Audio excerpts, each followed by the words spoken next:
Le Paris Saint-Germain est célèbre pour ses gros coups sur le marché des transferts, mais toutes les dépenses ne se traduisent pas par des succès sur le terrain. Aujourd'hui, nous allons revenir sur les 5 pires transferts du PSG à plus de 40 millions d'euros, des achats coûteux qui n'ont pas répondu aux attentes. 1. Icardi, 50 millions d'euros. L'attaquant argentin arrivé en prêt en 2019 en provenance de l'Inter Milan. Après une première saison prometteuse, le PSG lève l'option d'achat pour 50 millions d'euros. Mais dès que le transfert est officialisé, Icardi commence à enchaîner les blessures et les contre-performances. Incapable de s'imposer comme un titulaire indiscutable, il devient un fardeau pour le club. En 2022, il quitte Paris pour rejoindre Galatasaray, laissant derrière lui un sentiment de gâchis pour ce transfert coûteux. 2. Gonçalo Ramos, recruté pour 65 millions d'euros en provenance de Benfica. Le jeune attaquant portugais arrive avec une grosse réputation, mais ses débuts à Paris sont décevants. En difficulté pour s'adapter au système de jeu du PSG, Ramos peine à trouver le chemin des filets et à justifier l'investissement massif réalisé pour l'attirer.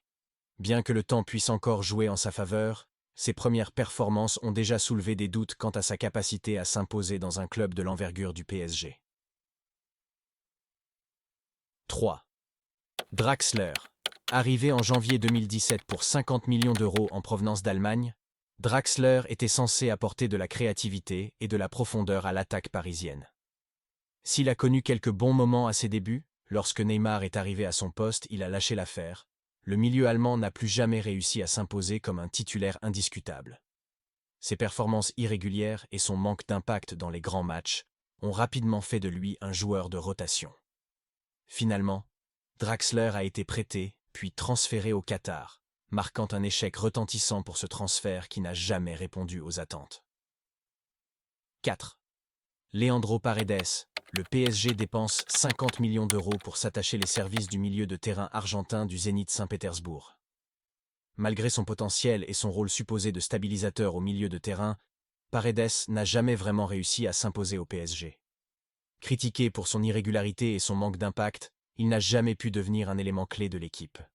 Après plusieurs saisons en demi-teinte, il est prêté puis transféré à la Juventus, laissant le PSG avec un sentiment de déception vis-à-vis de cet investissement.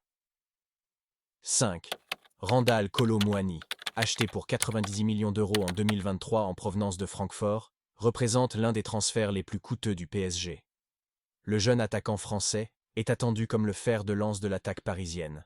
Mais ses débuts sont loin d'être à la hauteur. En difficulté pour s'adapter aux exigences du PSG, Kolo Muani n'a pas encore réussi à justifier ce montant colossal. Les attentes étaient immenses, mais pour l'instant, le bilan est très mitigé, et ce transfert commence déjà à susciter des interrogations.